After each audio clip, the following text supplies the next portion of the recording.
Video like जरूर कर लीजिए और ऐसे वीडियो लगातार फ्री में पाने के लिए चैनल को तुरंत सब्सक्राइब कर लीजिए और बेल आइकन को जरूर टैप कर लीजिए ताकि आगे भी सारे वीडियो आपको मिलते रहे। यूट्यूब में फॉलो करते हैं तो प्लीज ये वाला फ्री टेलीग्राम चैनल जरूर ज्वाइन कर लीजिएगा। सारे नोटिफिकेशन सारे अपडेट यहीं पे आते हैं, ध्यान रखिए। नमस्कार दोस्तों, एग्जाम प्रिपरेशन के यूट्यूब चैनल पर मैं प्रियंका एक बार फिर से आप सभी का बहुत बहुत स्वागत करती हूँ। आज की क्लास में हम लोग जो अपनी सीरीज़ है उसी को कंटिन्यू कर रहे हैं। हम लोग आर री एग्ज़ाम के लिए और साथ में यूपी पीसीएस के लिए इम्पॉर्टेंट एमसीक्यूज़ देख रहे हैं। डेली प्रैक्टिस कीजिए। रात को 9 बजे क्लास आती है जो कि आर के लिए इम्पॉर्टेंट है ही, यूपी पीसीएस के लिए भी उतनी ही इम्पॉर्टेंट है। यहाँ पर जो क्वेश्चंस आपको कराए जा रहे हैं वो सारे लेटेस्ट ट्रेंड और पैटर्न पर ही आधारित हैं। अभी जो पिछले पेपर हुए हैं, चाहे वो review officer, assistant review officer का हो या फिर अभी पीसीएस का भी एग्जाम हुआ है, दोनों एग्जाम को ध्यान में रखते हुए आपके क्वेश्चन डिजाइन किए गए हैं। और इन क्वेश्चन से अगर आप डेली सॉल्व करें, प्लेलिस्ट में क्लासेस ऐड हैं, तो आपको काफ़ी हेल्प मिलने वाली है। तो क्वेश्चन सॉल्व कीजिए, वीडियो को पॉज किया कीजिए, अपने क्वेश्चन के आंसर देखिए, फिर कमेंट करके आप बता सकते हैं आपके कितने क्वेश्चन सही हो रहे हैं। ये एक तरीका है आपके प्रैक्टिस का। इसके साथ ही जैसे जैसे एग्जाम पास आ रहा है, क्वेश्चन नंबर ऑफ क्वेश्चन आपके बढ़ते रहेंगे। जो भी बच्चे पेड कोर्स में इंटरेस्टेड हैं, मैं बोलूँगी अगर आप तैयारी कर रहे हैं, यूपी पीसीएस के लिए 2025 का फॉर्म अपडेट खत्म होने वाली है। अगर आपने नहीं फिल किया अभी भी फिल कर दीजिए और आप प्री प्लस मेंस की कंप्लीट तैयारी अभी से शुरू कर सकते हैं। स्टडी फॉर सिविल सर्विसेज का कोर्स ज्वाइन करके आप सभी को पता है, पीसीएस हो या आर हो, इन सभी एग्जाम में जो सिलेक्शन रेशियो है वो स्टडी फॉर सिविल सर्विसेज का बहुत ज़्यादा है। आपको यहाँ पर जो कंटेंट मिलता है वो एग्जाम ओरिएंटेड है। इसके अलावा आपको और कोई कंटेंट फॉलो करने की ज़रूरत नहीं है।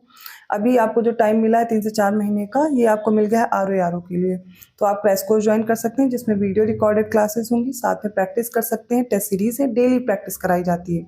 सारे सब्जेक्ट आप वीडियो से कंप्लीट करेंगे। और करंट अफेयर आपको सभी को पता है कि यहाँ से बाहर एक भी क्वेश्चन नहीं जाएगा। आप कितनी भी मैगजीन फॉलो कर लीजिए, कितना भी पढ़ लीजिए, लेकिन कहीं ना कहीं आपके क्वेश्चन एग्जाम टाइम में नहीं हो पाते, करंट के खासकर। तो वो भी आपके क्वेश्चन ना छूटने पाए, वो आप यहाँ से तैयारी कर सकते हैं। ये नंबर्स दिए गए, इन पे आप कांटेक्ट कीजिए, व्हाट्सएप मैसेज या कॉल करके जानकारी दे दी जाएगी। या फिर स्टडी फॉर सिविल सर्विसेज का आप ऐप डाउनलोड कर सकते हैं गूगल प्ले स्टोर से। उसको डाउनलोड कीजिए और हाँ, ज्ञान से कूपन कोड है, अप्लाई करना मत भूलिएगा, आपको डिस्काउंट भी मिल जाएगा। डेली रात को 9 बजे क्लास आती, प्लेलिस्ट में क्लास ऐड है। इसके अलावा किसी भी चीज़ में आपको प्रॉब्लम आ रही है पढ़ाई में, आपको कैसे तैयारी करनी है किसी स्ट्रैटेजी में, आप कमेंट कीजिएगा, मैं उसको आगे एक्सप्लेन कर दूंगी। तो चलिए आज की क्लास स्टार्ट करते हैं। 16th क्वेश्चन देखिए। इससे पहले हम 15 क्वेश्चन सॉल्व कर चुके हैं। तो देखिए 16th क्वेश्चन है, सारे स्टेटमेंट देख करके आपको सही उत्तर देना है। पहला स्टेटमेंट है, ज्योतिबा फूले द्वारा सत्यशोधक आंदोलन को वर्ष 1873 में शुरू किया गया था। सेकंड स्टेटमेंट क्या हो जाएगा, तो ज्योतिबा फूले के द्वारा सत्यशोधक आंदोलन को महाराष्ट्र राज्य से शुरू किया गया था। थर्ड है, सत्यशोधक आंदोलन में ब्राह्मणवाद का विरोध किया गया तथा दलितों के उद्धार का प्रयास किया गया था और इस आंदोलन में अछूतों और महिलाओं की स्थिति में सुधार करने का प्रयास किया गया था। तो ये जो आपको स्टेटमेंट है दिए गए हैं सत्यशोधक मूवमेंट के बारे में, जो कि 1873 में ज्योतिबा फुले ने शुरू किया था। सही उत्तर क्या होगा, ऑप्शन डी, क्योंकि चारों स्टेटमेंट करेक्ट है। 17th क्वेश्चन देखिए, सही विकल्प चुनना है। 3 स्टेटमेंट है। पहला है रामोसी विद्रोह। तो अभी रामोसी जो रिबेलियन है इसके बारे में क्वेश्चन हैं, सारे स्टेटमेंट रिलेटेड हैं इसी से। तो ये 1877 से 1887 की अवधि के दौरान महाराष्ट्र में शुरू हुआ था। नेक्स्ट स्टेटमेंट है, अकाल पीड़ितों की सहायता न पहुंचा पाने के कारण अंग्रेजी सरकार की असफलता के विरुद्ध ये रामोसी विद्रोह हुआ था। और इस विद्रोह के प्रमुख नेतृत्वकर्ता कौन थे, करम शाह और टीपू शाह। बताइए कौन से स्टेटमेंट करेक्ट है। तो देखिए ये जो रामोसी रिबेलियन है इसका समय सही दिया गया है और ये भी इसका जो कारण है ये भी सही दिया गया है, लेकिन इसके जो नेतृत्व करता है वो गलत है। वो हो जाएंगे वासुदेव बलवंत फड़के। कौन थे, वासुदेव बलवंत फड़के। राइट आंसर होगा ऑप्शन ए, पहला और दूसरा स्टेटमेंट करेक्ट है।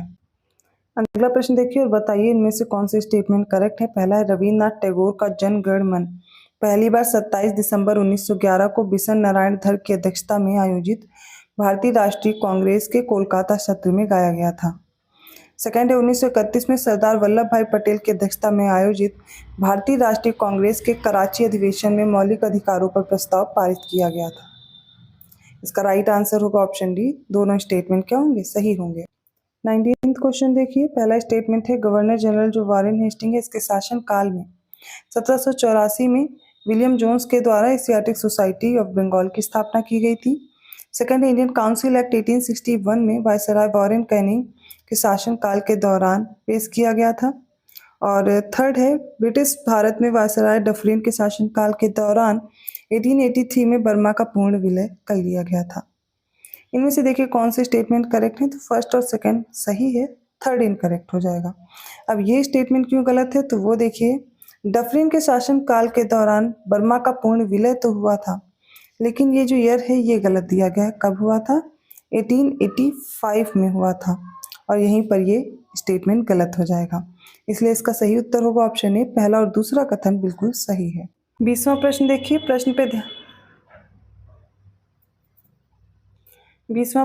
प्रश्न पर ध्यान दीजिएगा। यहाँ पर आपसे गलत विकल्प पूछा गया है, कौन सा है।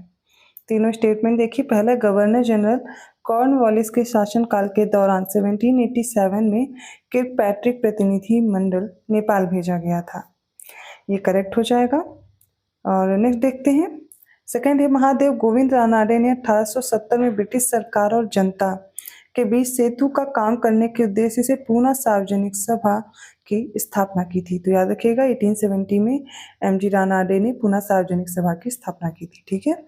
नेक्स्ट है, थर्ड स्टेटमेंट, ब्रिटिश भारत में लॉर्ड लॉरेंस के शासनकाल के दौरान भूटान का पूर्ण विलय 1868 में कर लिया गया था। थर्ड स्टेटमेंट इनकरेक्ट है, क्योंकि देखिए लॉरेंस के समय पर भूटान का विलय तो हुआ था पूर्ण रूप से, लेकिन यहाँ पर ईयर गलत दिया गया, वो 1865 होगा। इसलिए थर्ड स्टेटमेंट गलत है और हमसे गलत विकल्प ही पूछा गया है। राइट आंसर ऑप्शन सी हो जाएगा। 21st क्वेश्चन देखिए, निम्नलिखित में से सही विकल्प का चयन करें। पहला है डलहौजी, इन्होंने भारत के सांख्यिकी सर्वेक्षण की स्थापना की इन्हीं के समय पर। मेयो के समय पर विधवा पुनर्विवाह अधिनियम आया 1856 में, और मेयो के समय में राज्यों में रेल प्रणाली की शुरुआत हुई, और कर्जन के समय पर कृषि और वाणिज्य विभाग की स्थापना हुई।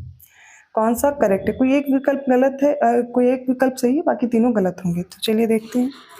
देखिए, भारत में सांख्यिकी सर्वेक्षण की स्थापना हो या राज्यों में रेल प्रणाली की शुरुआत हो, इन दोनों की जो शुरुआत है ये कब किसके समय पर हुआ? तो मेयो के समय पर। मेयो का अच्छा शासनकाल क्या था? तो 1869 to 1872 था, सबका ईयर याद रखिएगा। तो इसके समय पर हो गया, तो मेयो वाला तो सही हो गया, आंसर सी करेक्ट है। इसी के समय पर भारत के सांख्यिकी सर्वेक्षण की भी स्थापना हुई, ये भी मैंने बता दिया। तो विधवा पुनर्विवाह अधिनियम 1856 किसके समय पर आया था? तो देखिए अधिनियम आया था डलहौजी के समय पर, पारित किसके समय पर हुआ था?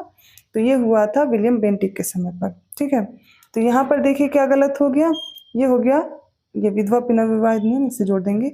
और डलहौजी का समय क्या था? 1848 to 1856। ठीक है, ये करेक्ट हो जाएगा। नेक्स्ट, कृषि और वाणिज्य विभाग की स्थापना, तो ये भी किसके समय पर हुई थी? तो मेयो के समय पर हुई थी, ना कि कर्जन के समय पर। ठीक है। राइट आंसर यहाँ पर ऑप्शन सी है। 22वां प्रश्न देखिए, निम्नलिखित को मैच करना। एक तरफ वायसराय है, दूसरी तरफ कुछ इवेंट्स दिए गए हैं।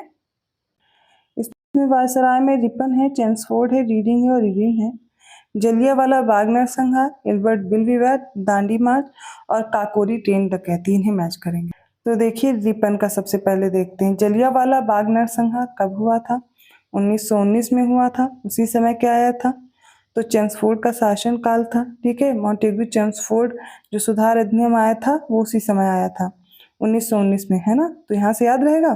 तो 1916 से 1921 का जो समय था वो चेम्सफोर्ड का था, और इसके समय पर हुआ जलियांवाला बाग नरसंहार। बी का 1 हो जाएगा। हमें 2 ऑप्शन में दिया गया है, 2 ऑप्शन हट गए। एल्बर्ट बिल विवाद किसके समय पर आया? ये आया था रिपन के समय पर। रिपन का कार्यकाल था 1880 से 1884। तो एल्बर्ट बिल विवाद कब हुआ? 1883 to 1884 के समय पर आया था, और ये किसके समय पर था? रिपन के समय पर। तो हमें आंसर क्या मिला? इसका हो गया ए का 2 दिया गया है, दोनों जगह है। फिर देखते हैं दांडी मार्च। दांडी मार्च कब हुई थी? तो ये 12 मार्च 1930 को शुरू किया था। गांधी जी द्वारा सविनय अवज्ञा आंदोलन शुरू करने से पहले इसको शुरू किया गया था। इस समय इरविन था। 1926 से 1931 का जो समय है वो इरविन का है, और इसके समय पर दांडी मार्च कब शुरू हुई? 12 मार्च 1930। तो सी का क्या हो जाए, डी का क्या हो जाएगा? 3 हो जाएगा। हमें आंसर मिल गया, ऑप्शन बी है। रीडिंग के समय पर काकोरी ट्रेन एक्शन होता है 1925 में। रीडिंग का कार्यकाल क्या था? 1921 से 1926 था। एक बार मैं सभी का कार्यकाल बता देती हूँ। रिपन का क्या था? 1880 से 1884 था। ठीक है। फिर चेम्सफोर्ड की बात करते हैं, इसका था 1916 से 1921। ठीक है। फिर रीडिंग का समय देख लीजिए क्या था? 1921 से 1926। ठीक है, मैं बोलती जा रही हूँ, अगर आपको क्लियर नहीं दिख रहा है तो आप नोट कर सकते हैं। इरविन का समय था 1926 से 1931। अगर क्रोनोलॉजी में भी लगाने को आ गए ना तो आप लगा सकते हो इस तरीके से। राइट आंसर ऑप्शन बी है। 23rd क्वेश्चन देखिए, गलत विकल्प हमें चुनना है। हार्डिंग द्वितीय के समय पर मॉन्टेग्यू की अगस्त घोषणा हुई थी। तो अभी मैंने बताया था मॉन्टेग्यू चेम्सफोर्ड एक्ट आया था, है ना, और यहाँ पर हार्डिंग द्वितीय दिया गया है, तो ये क्या हो जाएगा, गलत हो जाएगा और यही हमारा सही उत्तर होगा। लेकिन बाकी के ऑप्शन भी देखेंगे। चेम्सफोर्ड का समय अभी मैंने बताया था ना 1916 से 1921, अब तो नहीं भूलेंगे। तो अगस्त घोषणा कब हुई मॉन्टेग्यू की, 1917 में हुई थी। रीडिंग के समय पर केरल में मोपला विद्रोह हुआ था। मोपला विद्रोह 1921 में हुआ था और रीडिंग का समय 1921 से 1926 था। चेम्सफोर्ड, उसके बाद रीडिंग आता है। रीडिंग के बाद इरविन आता है और इरविन के समय पर गांधी इरविन पैक्ट होता है 1931 में और इरविन का समय था 1926 से 1931। ठीक है, अब लिनलिथिगो की बात करते हैं तो इसके समय पर फॉरवर्ड ब्लॉक का गठन हुआ था 1939 में। लिनलिथिगो का टाइम पीरियड क्या है, 1936 टू 1944। करेक्ट आंसर क्या, ऑप्शन ए है। जिनको भी नहीं समझ आया है नोट करना है, तैयार नहीं है वीडियो स्लो करके पीछे से रिपीट करके फिर से नोट करिए, ठीक है, इंपॉर्टेंट है इसलिए मैं बार बार पूरी डिटेल में बता रही हूँ। 24th क्वेश्चन देखिए, सही विकल्प चुनना। पहला है, गुरुदत्त कुमार ने लंदन में इंडिया हाउस की तर्ज पर वैंकूवर में स्वदेश सेवक होम की स्थापना की थी। सेकंड है, परोपकारिणी सभा स्वामी दयानंद सरस्वती द्वारा 1883 में राजस्थान राज्य के उदयपुर में स्थापित एक संस्था है। सही उत्तर होगा ऑप्शन डी, दोनों स्टेटमेंट करेक्ट है। 25th क्वेश्चन देखिए, करेक्ट ऑप्शन चूज करना है। तीनों स्टेटमेंट पहले ध्यान से पढ़िए। पहला, यूनाइटेड इंडिया हाउस की स्थापना संयुक्त राज्य अमेरिका के वॉशिंगटन राज्य के सिएटल शहर में की गई थी। सेकंड है, यूनाइटेड इंडिया हाउस की स्थापना 1910 में हुई थी। थर्ड क्या है, यूनाइटेड इंडिया हाउस की स्थापना तारकनाथ दास और गुरुदत्त कुमार ने मिलकर की थी। तो याद कर लीजिए यूनाइटेड इंडिया हाउस के बारे में, ये कहाँ पर था, तो यूएसए में जो वॉशिंगटन राज्य में सिएटल शहर है वहां पर इसकी स्थापना हुई। 1910 में स्थापना की गई थी, किसके द्वारा, तारकनाथ दास और गुरुदत्त कुमार ने मिलकर के की थी। राइट आंसर हो जाएगा ऑप्शन डी। 26 क्वेश्चन है, देखिए स्टेटमेंट वाले क्वेश्चन ठीक ठाक आपके एग्जाम में पूछे जाते हैं, खासकर हिस्ट्री के क्वेश्चन, तो तैयार रहिए, इसीलिए आपको ये क्वेश्चन ज्यादा से ज्यादा कराए जा रहे हैं। पहला स्टेटमेंट देखिए, अखिल भारतीय महिला सम्मेलन की स्थापना मार्गरेट कजिन ने की थी 1923 में पुणे में। सेकंड, इंडिया हाउस की स्थापना श्यामजी कृष्ण वर्मा ने 1905 में लंदन में की थी। तो देखिए, मार्गरेट कजिन ने अखिल भारतीय महिला सम्मेलन की स्थापना की थी, बिल्कुल सही है, पुणे में की थी, लेकिन समय गलत दिया गया है, 1927 में की थी। ये गलत इसलिए आपको मिल रहा है ना, डेट भी याद होता चले, वहां पर आप इन चीजों का ध्यान रखें। इंडिया हाउस की स्थापना किसने की, तो श्यामजी कृष्ण वर्मा ने की थी, बहुत इंपॉर्टेंट है, लंदन में 1905 में की थी। करेक्ट हो जाएगा, राइट आंसर है ऑप्शन ए, केवल दूसरा स्टेटमेंट करेक्ट है। ऑप्शन पे भी ध्यान देंगे कहाँ पे कौन सा है ना। 27th क्वेश्चन देखिए, निम्नलिखित में से सही विकल्प चुने। कूका आंदोलन के बारे में दिए गए हैं स्टेटमेंट। पहला स्टेटमेंट है, ये एक पंजाब में धार्मिक राजनीतिक आंदोलन था और ये किसके शासनकाल में हुआ, तो नॉर्थ ब्रुक के शासनकाल में।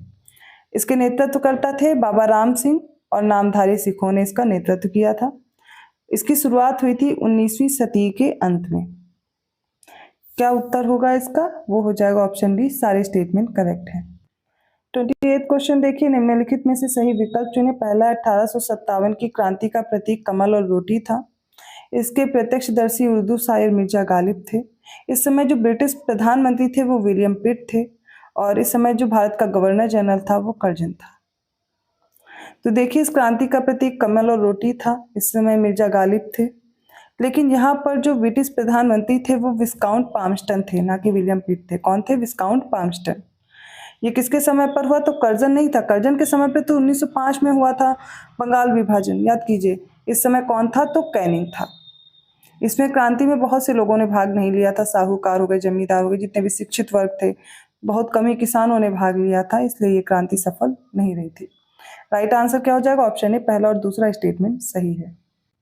29th क्वेश्चन देखिए क्वेश्चन इंपॉर्टेंट है और यही थोड़ा टाइम टेकिंग होते हैं, क्योंकि क्रोनोलॉजी में लगाने को आ गया तो आपको डेट पता होनी चाहिए तभी आप लगा सकते हैं, और इसके लिए महत्वपूर्ण घटनाएं आपको याद रखनी होंगी, जो संगठन है उन्हें याद रखना होगा, ये सारी चीज़ें इंपॉर्टेंट हो जाती हैं, या कोई सुधार आंदोलन है उसे।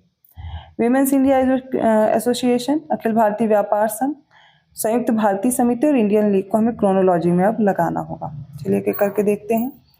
Women's India association lady Sadashiv Iyer ने इसकी स्थापना की 1917 में। कब की थी? 1917 में। All India trade union, Akhil Bharatiya व्यापार संघ, एनएम जोशी, नारायण मल्हार जोशी ने इसकी स्थापना की थी। कब की थी? 1920 में की थी। संयुक्त भारतीय समिति, इसी को यूनाइटेड इंडियन कमेटी बोलते हैं। व्योमेश चंद्र बनर्जी ने इसकी स्थापना की थी। कब? 1883 में संयुक्त भारतीय समिति की। इंडियन लीग की स्थापना 1875 में की थी शिशिर कुमार घोष ने। राइट आंसर क्या होगा इसका? ऑप्शन सी करेक्ट होगा। 4312। एक बार फिर से सुन लीजिए। विमेंस इंडिया एसोसिएशन की स्थापना लेडी सदाशिव अय्यर ने की। अखिल भारतीय व्यापार संघ की स्थापना 1920 में नारायण मल्हार जोशी ने की। यूनाइटेड इंडियन कमेटी की स्थापना 1883 में व्योमेश चंद्र बनर्जी ने की। और इंडियन लीग की स्थापना 1875 में शिशिर कुमार घोष ने की। ये सारे क्वेश्चन इस तरीके के इंपॉर्टेंट हैं जो मैं कराती हूँ। अगर आपको नहीं याद है तो साइड में कहीं नोट करके आप इसको एक दो बार रिवाइज किया कीजिए, फिर आपको याद हो जाएगा। 30वां प्रश्न है, ये भी हिस्ट्री से रिलेटेड है। देखिए, पहला हिंदुस्तान रिपब्लिकन एसोसिएशन की स्थापना 1924 में सचिंद्र नाथ सान्याल ने की थी। सेकेंड है, वर्ष 1928 में हिंदुस्तान रिपब्लिकन एसोसिएशन को हिंदुस्तान सोशलिस्ट रिपब्लिकन एसोसिएशन में परिवर्तित कर दिया गया था। थर्ड है, हिंदुस्तान रिपब्लिकन एसोसिएशन की स्थापना राम प्रसाद बिस्मिल, जोगेंद्र चंद्र चटर्जी और सचिन सान्याल ने की थी। तो HRA के बारे में बताया जा रहा है, इसकी स्थापना किसने की? सचिंद्र नाथ सान्याल ने 1924 में। और इसी के नाम में क्या हुआ? परिवर्तन हुआ, इसको किया गया HSRA। कब? 1928 में। और इसकी स्थापना किसने की? तो हिंदुस्तान रिपब्लिक एसोसिएशन के राम प्रसाद बिस्मिल थे, जोगेंद्र चंद्र चटर्जी थे, सचिन सान्याल थे। इन सभी लोगों ने मिलकर के की थी।